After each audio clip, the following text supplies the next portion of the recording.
إلهام الملائكة المقربين وافتح لنا فتوح العارفين واجعلنا من عبادك الصالحين. اللهم أغننا بالعلم وزينا بالحلم وأكرمنا بالتقوى وجملنا بالعافية يا أرحم الراحمين. رب زدنا علما ووسع لنا في رزقنا وبارك لنا فيما رزقتنا واجعلنا محبوبا في قلوب عبادك وعزيزا في عيونهم واجعلنا واجها في الدين والدنيا والآخرة ومن المقربين يا كثير النوال يا حسن الفعل يا قائما بلا زوال يا مبدئا بلا مثال فلك الحمد ولك الشكر ولك المنة ولك الشرف على كل حال ولا حول ولا قوة إلا بالله العلي العظيم. صلى الله على سيدنا محمد النبي الأمي وعلى آله وصحبه وبارك وسلم. Bismillahirrahmanirrahim. Qala al-musannifu rahimahullah rahmatan wasi'ah. Wa 'alaika ya akhi bi muraqabatillahi ta'ala. Sayyid Abdullah bin Ali bin Muhammad Al-Haddad menerangkan tahapan-tahapan bagi salik bagi seorang hamba yang ingin menempuh jalan akhirat, bagi seorang hamba yang ingin mengenal akan Allah Subhanahu wa taala dan dekat kepada Rasulullah. Yang pertama yang harus dilakukan apa kemarin? Taqwiyatul yakin wa tahsinihi, menguatkan keyakinan dan memperbaiki keyakinannya. Lalu yang kedua, islahun niat wa ikhlasiha, memperbaiki niat dan mengikhlaskan niat. Lalu yang ketiga di sini beliau menjelaskan wa 'alaika, hendaklah kamu, wajib bagimu. Wahai yang mempelajari kitab Risalatul Mu'awana ini, ya akhi, wahai saudaraku, bi muraqabatillahi ta'ala, hendaklah kamu wahai saudaraku selalu merasa dalam pengawasan Allah, selalu merasa diperhatikan oleh Allah Subhanahu wa taala. Fi harakatika, di semua gerakan-gerakanmu. Wasakanatika, dan semua diam-diammu. Walahzatika, dan di semua lirikan matamu. Walahza wa tarafatika, dan semua kedipan matamu. Wa khataratika, dan apa yang terbesit di dalam hati dan pikiranmu. Wa iradatika, dan semua kehendak dan keinginanmu. Wa sairi halatika, dan pada semua keadaanmu.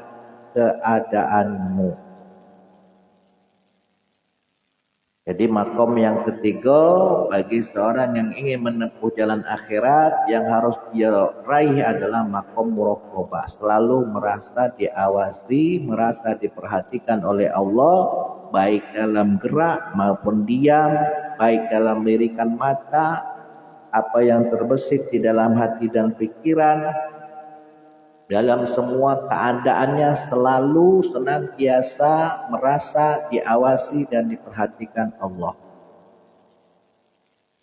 Wastasir,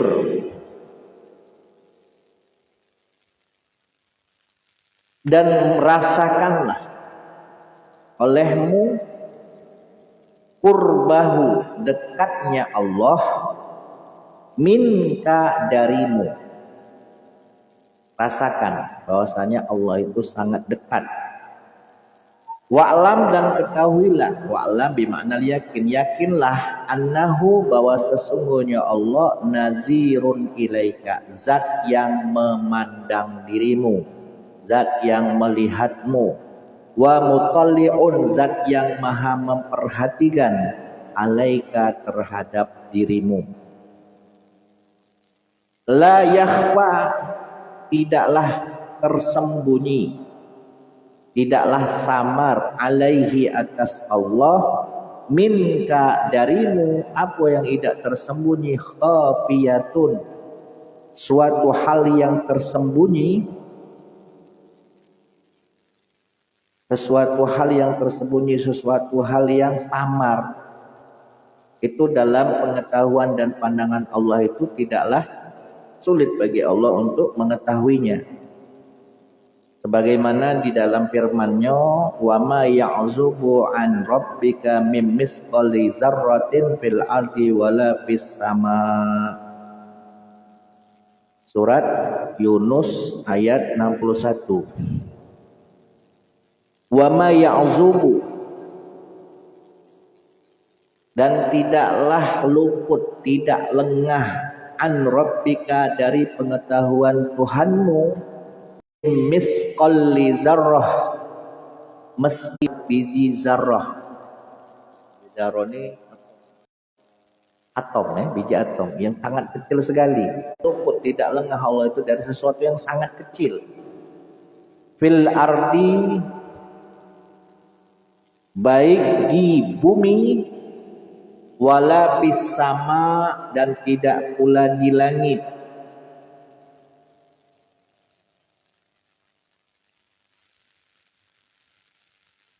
Ayat selanjutnya, wala asghara min zalik wala akbar illa fi kitabim mubin. Tidak pula yang lebih kecil dari itu ataupun yang lebih besar darinya, melainkan semuanya tercatat di dalam kitab yang nyata, yaitu Lauhul Mahfuz. Jadi sesuatu pun yang luput dari pengetahuan Allah sekali, baik itu benda langit maupun benda apa-apa yang ada di bumi. Surat Toha ayat 7. Wa in tajhar bil qawli fa innahu ya'lamu sirra wa akhfa. Dan jika engkau menggeraskan ucapan, fa innahu, maka sesungguhnya Allah ya'lamu, maha mengetahui, as-sirra, rahasia, wa akhfa, dan apa yang tersembunyi di dalam dirimu. Tanpa perlu engkau menguraskan ucapanmu, Allah pun mengetahui apa yang rahasia yang ada pada dirimu dan orang lain. Namanya sir. Kamu punya rahasia tadi kamu omongkan dengan orang lain, itu rahasia namanya. Tapi kalau akhfa itu sesuatu yang kamu dewek yang tahu, yaitu apa yang terbesit di dalam hati dan di dalam pikiranmu, itu akhfa. Mau rahasia maupun apapun yang tersembunyi di dalam pikiranmu yang engkau rencanakan, itu Allah Maha mengetahui.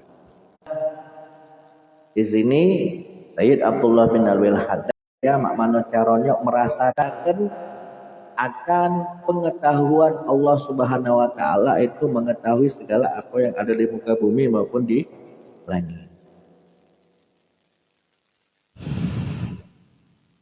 Wahwa, dia Allah ma'aka, selalu bersama engkau. Maksudnya bersama kita ni cak mano, aina makun tadi manapun engkau berada. Bersama kita ni apa nyok? Bil ilmi, pengetahuan Allah, wal ihaqati, dan liputan Allah, wal iktidari, dan kekuasaan Allah. Di mana kita, disitulah pengetahuan Allah, disitulah qadarnya Allah, disitulah liputan Allah selalu membersamai kita.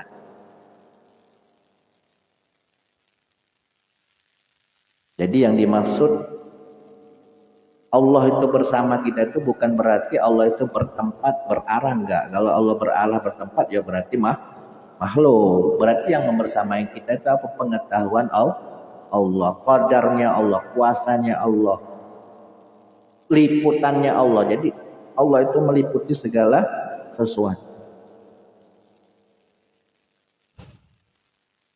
Wa yadulluka, dan Allah lah yang memberikan petunjuk kepadamu, ma'al hidayah, dibarengi dengan hidayah, wal i'anati, dan pertolongan, wal hifzi, dan penjagaan.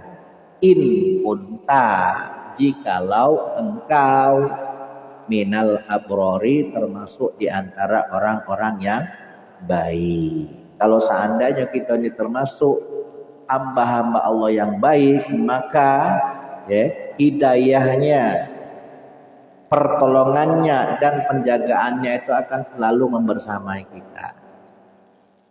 Oleh karena itu, fastahi, maka malulah engkau min maulaka dari Tuhanmu,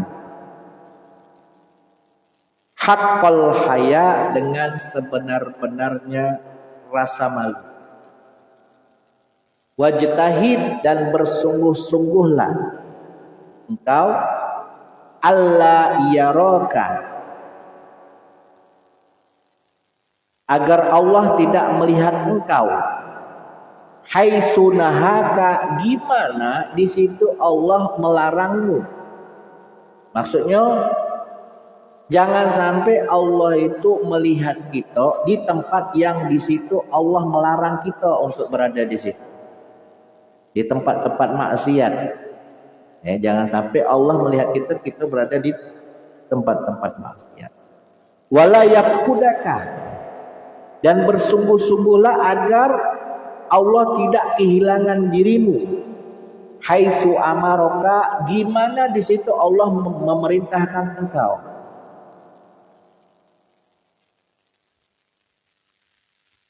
Contoh, Allah ngongkon kita tolabul ilmi, berarti kita disuruh kongkon datang ke majelis. Dan jangan sampai Allah itu kehilangan engkau di saat engkau itu tidak kati di majelis. Di mana di situ engkau diperintah, maka disitulah Allah itu melihat engkau. Jangan sampai Allah itu kehilangan dirimu. Ketika di mana di situ di tempat itu engkau diperintahkan. Begitu juga jangan sampai Allah melihatmu ketika engkau berada di tempat yang terlarang. Wa'budhu, dan sembahlah Allah, ka'annaka, seakan-akan engkau tarahu, melihat Allah. Fa illam takun tarah, dan jikalau engkau tak mampu melihat Allah, fa innahu yarak, maka sesungguhnya Allah melihat engkau. Nah, inilah makom muraqabah. Makom muraqabah ini sama seperti halnya makom ihsan. Sebagaimana itu sebuah hadis yang diriwayatkan oleh Umar bin Khattab, namanya hadis Jibril, yang mana di situ malaikat Jibril datang menjumpai baginda Nabi Muhammad SAW, yang pada saat itu Nabi Muhammad bersama para sahabatnya. Malaikat Jibril datang duduk di hadapan Nabi, lututnya Nabi Muhammad itu apa? Malaikat Jibril jadi manusia, menyamar jadi seorang sahabat. Nah, namakan Islam mal ihsan. Mal iman, mal Islam, mal ihsan. Islam berarti yang dimaksud adalah apa? Ilmu fikih, ilmu syariat. Mal iman itu berarti apa? Ilmu tauhid. Ya, ilmu hakikat. Mal ihsan itu yang dimaksud apa? Ilmu tasawuf.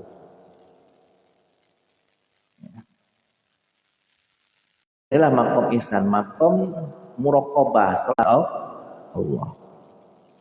Engkau berkepada Allah seakan-akan engkau melihatnya, ya Allah melihat engkau. Kalau ulama sufi memaknainya ini fa ilam takun tarah fa innahu yarak.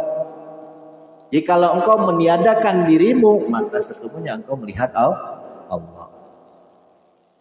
Ya.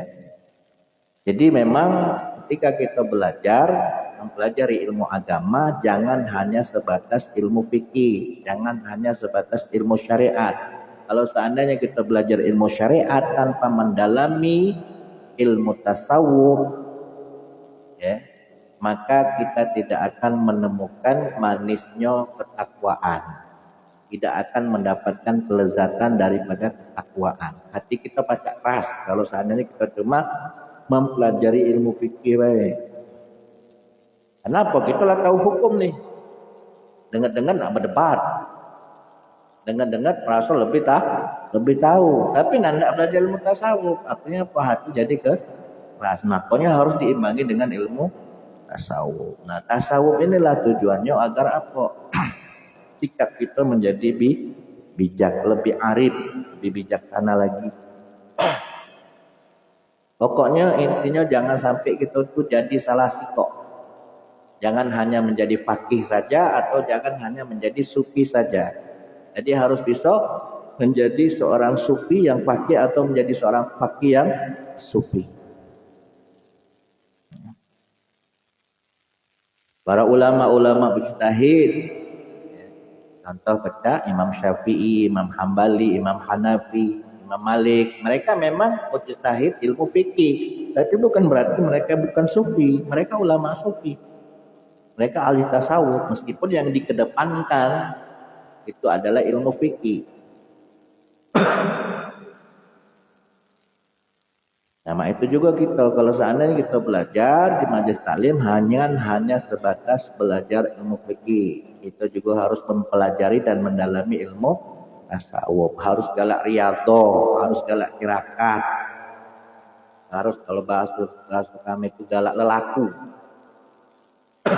Nah, nanti disitulah terbukanya apa yang selama ini terhijab di hati kita, maka lambat laun akan terbuka dengan riyadhatun nafsi.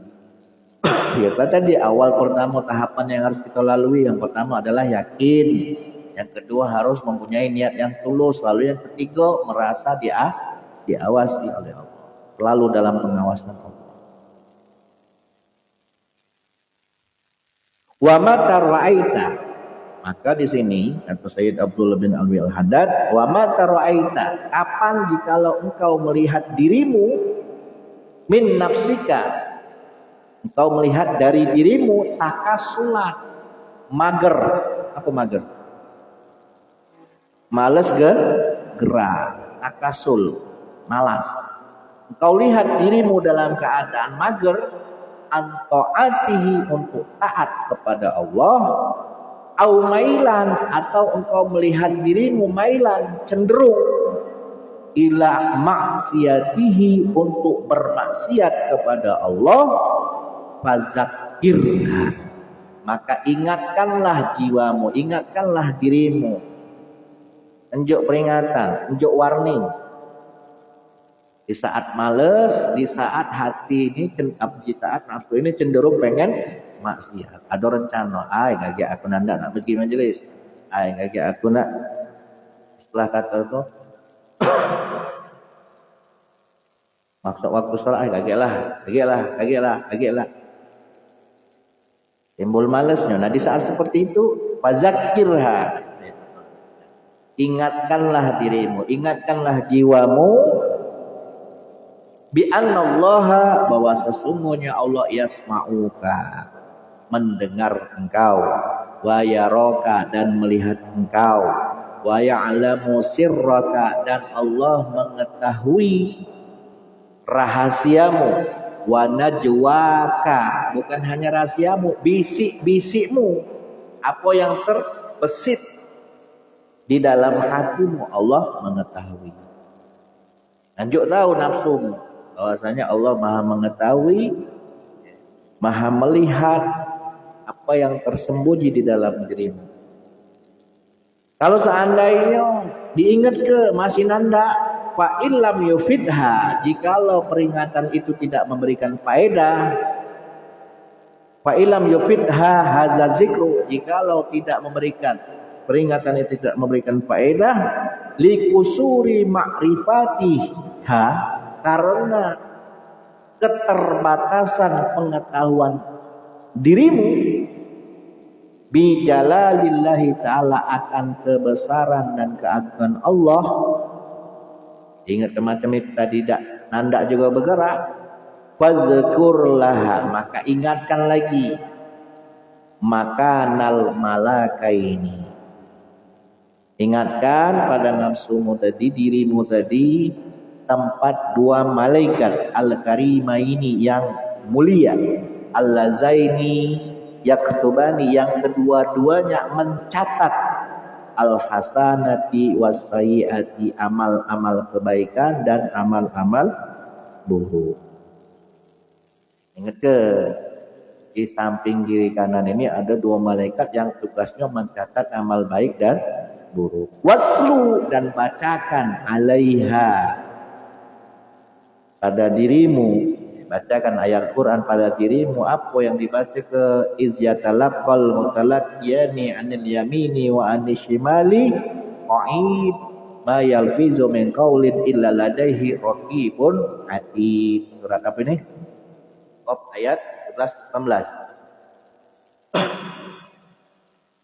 Idz yatalaqal mutalaqiyani, ingatlah ada dua malaikat yang mencatat, anil yamini dari sisi kanan, wa anis shimali dari sisi kiri, qaidun ada malaikat yang duduk mencatat ya dari sebelah kiri dan kanan, ma yalbizu min qaulin, tiadalah suatu ucapan yang diucapkan illa ladaihi, melainkan di sisi orang tersebut, di dekatnya raqibun atidun, ada malaikat raqib dan atid. Raqib itu artinya malaikat yang mengawasi, atidun malaikat yang meneliti.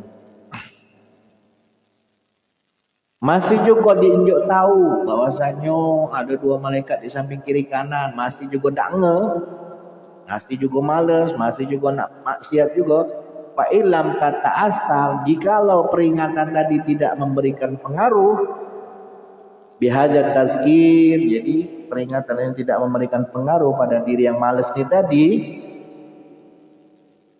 fazkur laha qurbal mauti, maka ingatkanlah pada dirimu qurbal mauti, dekatnya kematian. Wa annahu, dan sesungguhnya kematian itu aqrabu ghaibin, perkara gaib yang paling dekat. Al gaib yang paling dekat itu adalah kematian. Yuntazor, yang dinanti-nanti. Wa khawifha, dan takut-takutilah dirimu. Bihujumihi, dengan datangnya kematian. Hujum ini maksudnya datang menyerbu. Ala ghirrah, datangnya tadi ala ghirrah, tiba-tiba, mengejutkan, tidak menunjuk kabar lagi. Tahu dirimu, kalau masih juga malas, ingatkan bahwasanya kematian itu lebih dekat. Takutilah dirimu akan datangnya kematian yang datang secara tiba-tiba. Wa annahu, dan sesungguhnya kematian mata nazala biha, jikalau dia datang pada diri ini, wahia, sementara diri kita ini tadi ala halatin ghairi mardiyatin, pada kondisi ghairi mardiyatin, yang tidak diridhoi, dalam arti kondisi sedang dalam keadaan maksiat, kondisi dalam keadaan malas bergerak, malas ibadah, al-qalib, maka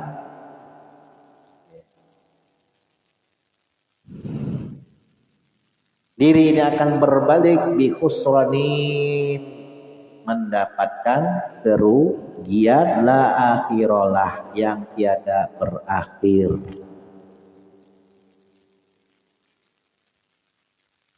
Pertama diingatkan Allah itu Maha mengetahui, Allah itu Maha mendengar apa yang tersembunyi dalam diri. Allah tahu, masih juga tak nge, yang tinjuk tahu juga. Akhirnya apa? Ada dua malaikat yang mencatat kiri kanan amal baik dan amal buruk, masih juga tak nge. Diingatkan lagi bahwasanya mati itu lebih dekat, perkara gaib yang paling dekat. Kalau seandainya kondisi kita dalam keadaan yang tidak diridhoi, maka dikhawatirkan kita akan mendapatkan kerugian yang tiada berakhir.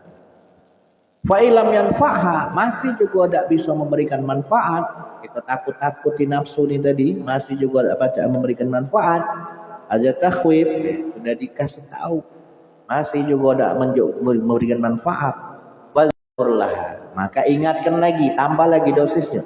Itu ma wa'adallahu bihi man ata'ah minas salihin, bahwa sesungguhnya apa yang telah Allah janjikan dengannya, man ata'ahu, bagi siapa yang taat kepada Allah, minas sawabi, Al-Azim, bahwasanya bagi siapa yang taat kepada Allah akan mendapatkan pahala yang besar. Wa ma tawa'ada bih, dan apa-apa saja yang mana di situ Allah mengancam man asahu, bagi siapa yang durhaka kepada Allah, minal azabi al-alim, maka dia akan mendapatkan siksa yang amat pedih.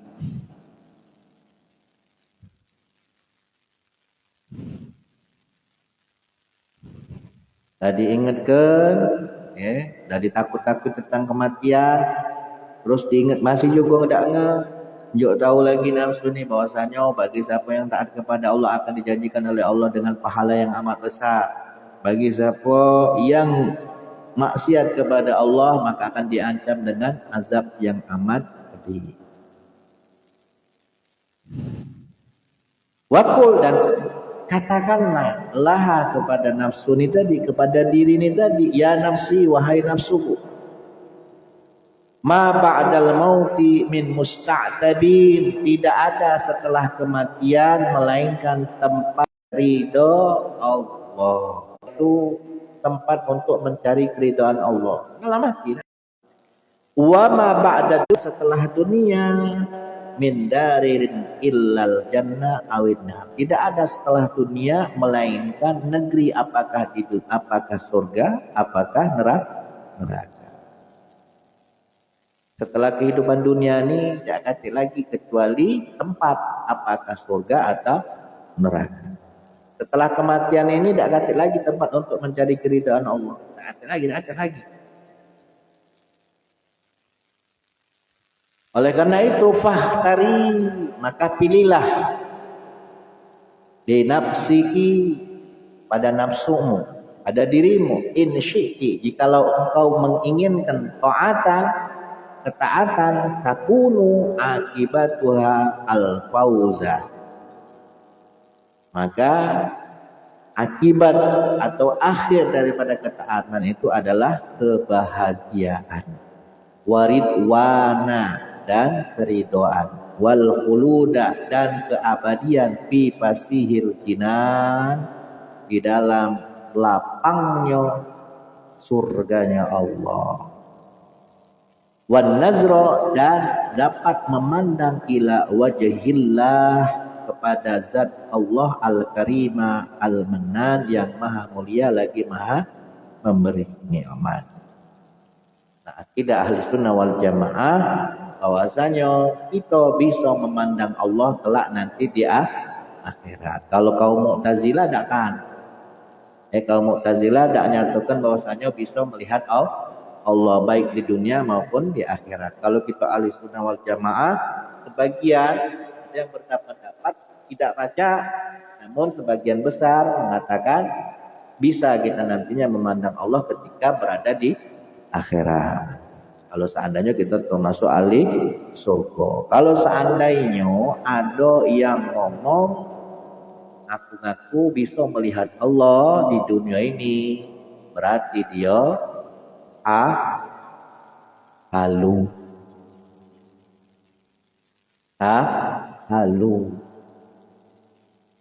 Kapan baca makrifat pakam. Haluisme. Sekelas Nabi Musa lagi tidak mampu untuk melihat Allah. Bahkan Nabi Muhammad sallallahu alaihi wasallam Allah izinkan untuk memandang zatnya yang maha mulia melalui perantara Mi'raj. Bukan berarti Allah itu ada di Sidratul Muntaha, bukan. Tapi memang Allah berkehendak Allah bisa dipandang oleh Nabi Muhammad di Sidratul Muntaha. Jadi dikatakan melihat Allah itu, ya itulah tadi makom ihsan, makom muraqabah. Bahwasanya kita itu selalu diawasi, kita selalu diperhatikan dengan pengetahuannya Allah, dengan kuasanya Allah. Allah Maha tahu gerak-gerik kita. Itu dikatakan bahwasanya ada rasa, perasaan bahwasanya kita ini dilihat, diawasi. Oleh karena itu kalau seandainya kita merasa diawasi, selalu diperhatikan, maka kita tidak akan melakukan sesuatu hal yang tidak diridhoi atau tidak dikehendaki Allah. Selalu senantiasa kita berusaha melakukan sesuatu agar mendapatkan ridho Allah. Itu kalau seandainya kita sudah berada di makom ihsan itu, di makom muraqabah. Ya, jadi kalau ada yang ngomong aku bisa melihat Tuhan lu, dabrus namanya, halu.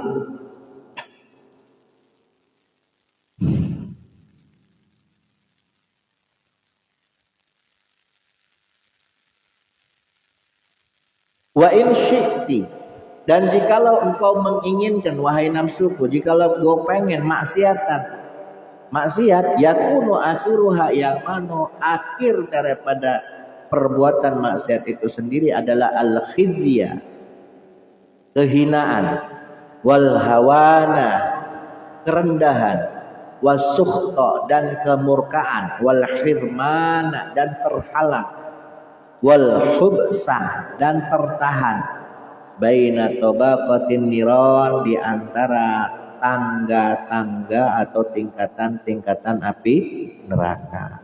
Kalau seandainya kau masih nak pengen maksiat, ya sudah lanjutlah. Akhirnya kayak apa? Neraka, siksaan yang neraka akan menunggu. Oleh karena itu, fa'alij, maka obatilah nafsakan dirimu bihazil askar, dengan peringatan-peringatan yang telah disebutkan tadi. Antaqaidiha, dari duduknya nafsu, magernya. Dari magernya, takut ini maknanya duduk. Duduk itu kan berarti malenan, tidak bergerak. Dari duduknya nafsu, anit taati, untuk taat, warukuniha, dan dari cenderungnya nafsu ilal maksiati, melakukan perbuatan maksiat. Fainaha, karena sesungguhnya azkar, peringatan-peringatan yang sudah disebutkan tadi, kata Sayyid Abdullah bin Al-Haddad, minal adawiyati, termasuk di antara obat-obat an-nafi'ati, yang bermanfaat, di amrodil qulub, untuk mengobati penyakit-penyakit yang ada di dalam hati.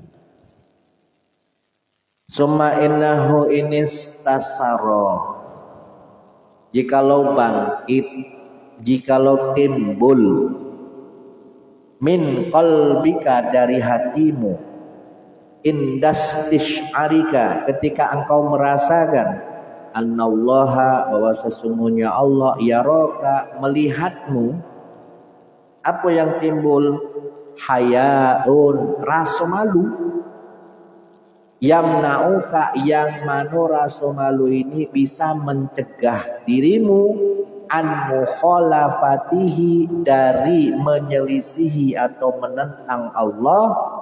Wa yahmiluka, yang mana rasa malu ini juga bisa mendorongmu alat tashmir, untuk bersegera fi ta'atihi, di dalam melaksanakan ketaatan kepada Allah. Fa indaka, maka di sisi engkau, syai'un, ada sedikit, min haqaiqil muraqabah, daripada hakikat-hakikat muraqabah. Kalau seandainya di dalam hatimu ada rasa malu, ada rasa malu, untuk menentang Allah, rasa malu sehingga bisa mendorongmu untuk bersegera melaksanakan ketaatan kepada Allah. Berarti di situ kata Sayyid Abdul Mawlid ada sedikit hakikat muraqabah di dalam dirimu. Nah, jadi kalau seandainya kita ada rasa malu, kayak kalau maksiat ini kayak main diancam oleh Allah, disiksa oleh Allah. Kalau seandainya aku males nih kayak mana nasib aku di akhirat, lalu timbul rasa malu, berarti ada rasa sedikit makom muraqabah di dalam. Wa'lam, dan yakinlah, annal muraqabata, bahwa sesungguhnya muraqabah min asyrafil maqamat, termasuk di antara makom-makom yang paling mulia. Jadi kalau kita menjalani ilmu tasawuf, mendalami ilmu tasawuf, ketika kita sudah berada di makom ihsan, makom muraqabah, ini termasuk kita sudah berada di makom yang paling mulia di antara makom-makom di dalam kita mendalami ilmu tasawuf. Kan makom itu ada makom yakin, ada makom syukur, makom zuhud, gitu. Ada makom tawakal. Nah, makom gitu lah nyampe di mana? Kalau seandainya kita sudah berada di makom ihsan, makom muraqabah, berarti kita sudah berada di makom yang paling mulia. Wa arfa'al manazil, bahkan makom muraqabah ini termasuk makom yang paling manazil, kedudukan yang paling tertinggi. Wa ala darajatin, dan juga derajat yang paling tinggi di antara makom-makom. Wahia, dan makom muraqabah makomul ihsan, disebut dengan makom ihsan. Al-musyaru ilaih, yang mana telah disyarahkan padanya biqauli alaihi salatu wassalam, dengan sabdanya Rasulullah sallallahu alaihi wasallam, al-ihsan, yang namanya ihsan, anta budallaha ka'annaka tarahu fa illam takun tarah fa innahu yarah. Engkau beribadah kepada Allah seakan-akan engkau melihatnya, dan jika engkau tak mampu melihatnya, maka yakinlah bahwa sesungguhnya Allah melihat engkau.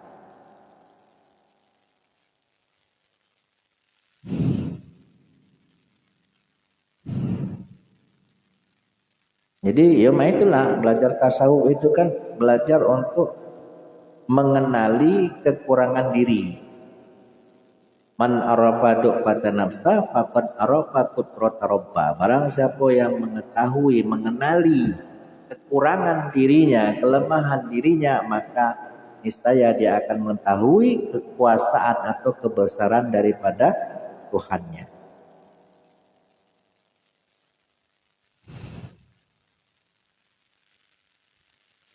Wa kullu wahidin, dan setiap orang, minal mu'minina, di antara orang-orang yang beriman, itu yu'minu, mereka beriman billahi, bi annallaha, bahwa sesungguhnya Allah la yakhfa alaihi syai'un, tidaklah tersembunyi atas Allah sesuatu apapun, fil arti, baik yang ada di bumi, wala fis sama, dan tidak pula yang ada di langit. Wa ya'lamu, dan orang mukmin itu mengetahui, meyakini anallaha ma'ahu, bahwa sesungguhnya Allah itu selalu membersamainya, aina makana, dimanapun ia berada, la yakhfa alaihi, tidaklah tersembunyi atas Allah syai'un, sedikit pun, min harakatihi, daripada geraknya, wa sakanatihi, dan diamnya. Itu yakin, kita tahu, ya kan? Kalau kita beriman kepada Allah, kita tahu bahwasanya tidak ada yang tersembunyi lagi, ya. Allah itu tidak ada lagi yang tersembunyi di dalam pengetahuan Allah. Baik ada yang di langit maupun yang ada di bumi, baik kira ataupun diamnya gitu. Tidak ada yang tersembunyi bagi Allah. Walakin sya'na, akan tetapi keadaan yang macam ini fi dawami hadzal mashhad, seorang hamba, seorang mukmin meyakini dia selalu senantiasa diperhatikan, dia selalu senantiasa diawasi. Jikalau apa? Fi dawami hadzal mashhad, selamanya tetap senantiasa ada masyhad, ada penyaksian, ada rasa di dalam dirinya. Wa husuli samratihi, dan hasil buah daripada masyhad ini tadi, rasanya ini tadi, allati awaluha, yang mana permulaannya adalah alla ya'mala fima bainahu, tidaklah dia beramal fima, pada sesuatu, bainahu, antara dirinya, wa bainallahi, dan di antara Allah, amalan, sebuah perbuatan, yastahi, yang mana dia malu, ayyarahu, jikalau dia dilihat, alaihi, terhadap amal tersebut, dilihat oleh siapa? Rajulun, seseorang, minas solihina, di antara hamba-hamba Allah yang soleh.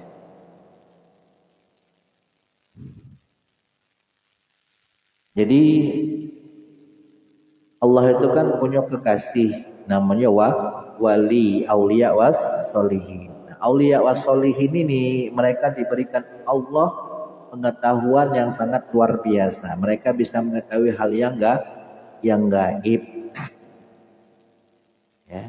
Kalau seandainya kita berada di hadapan mereka, mereka tahu ya, karena mereka diberikan ilmu oleh Allah dengan riyadhahnya mereka, dengan kedekatannya mereka orang-orang soleh, para wali-wali Allah yang sangat dekat dan sangat mengenal akan Allah Ta'ala, ya mereka mengetahui santri-santrinya, pengikut-pengikut tahu keadaan mereka. Makanya kalau kita di hadapan seorang ulama, seorang kiai, gitu, maka yang perlu kita jaga adab. Tapi kalau kita berada di hadapan orang soleh, di hadapan seorang wali Allah, maka yang perlu kita jaga adalah hati. Kenapa? Mereka diberitahu oleh Allah Subhanahu wa taala, saking dekatnya dengan Allah, mereka tahu apa gawe-gawe gitu nih tadi. Nah, di situlah tadi Allah kok diketahui oleh orang soleh, jadi ada rasa malu. Itu minimal, setidaknya ada rasa sedikit muraqabah. Wa hadza azizun, dan ini sangatlah langka. Yang macam ini langka. Wa ma wara'ahu, bahkan yang di belakang daripada itu azul, lebih langka lagi. Minhu, daripada ini. Ila ayasira, hingga sampai seorang hamba itu menjadi ayasira al-abdu fi akhiril amri, pada akhir semua urusan dia, mustaghriqan billah, dia tenggelam dengan Allah. Nah, ini sudah tinggi tingkatan. Wafanian, dan dia lenyap amma siwahu, dari sesuatu siwahu selain daripada Allah. Qad ghaba, sungguh dia telah hilang anil khalqi, dari makhluk. Bisyuhudil haqqi, dengan menyaksikan Allah zat yang maha hak. Wal tahaqqa, dan terhubung ia bimaq'adi sidqin inda malikin muqtadir, bertemu dia, bersambung ia pada tempat kedudukan Allah yang shadiq, yang benar, ya, inda malikin tadir, di sisi zat Allah yang maha merajai lagi maha kuasa. Nah, itu kalau seandainya kita sudah betul-betul muraqabah tadi, bisa merasakan keberadaan Allah Subhanahu wa taala. Kita fana itu lenyap. Yang diri kita tidak ganti, yang ada hanya Allah. Yang awalnya kita tadi ibadah lillahi ta'ala, beribadah hanya karena Allah. Nah, kalau kita sudah ada di maqam ihsan, maqam kita tinggi tadi, maka ibadahnya bukan lagi lillah, tapi billah, atas pertolongan Allah. Jadi bukan lillahi ta'ala lagi, memang dibantu, ditolong oleh Allah untuk bisa beribadah. Nah, sekarang amal lillah ini sudah baca belum? Amal karena Allah lah, bisa belum sampai situ? Nah, kalau lah bisa baru naik kayak gitu. Amal billah, atas pertolongan. Dan bila mana orang itu sudah merasa muraqabah, selalu senantiasa diawasi, maka dirinya akan. Nah, itulah yang dikatakan paham wahdatul wujud, menunggali kaula Gusti. Bukan berarti apa? Yang ada itu hanya Allah. Dia tidak kata. Bukan berarti hamba dengan Allah menyatu, tidak. Maksudnya apa? Yang ada Allah. Dia meniadakan dirinya. Geraknya, diamnya, atas pertolongan Allah.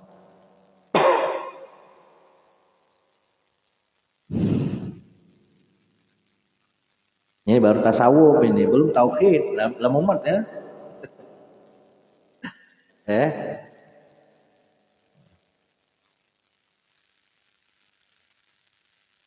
Wa alaika ya akhi bi islahi sarirah.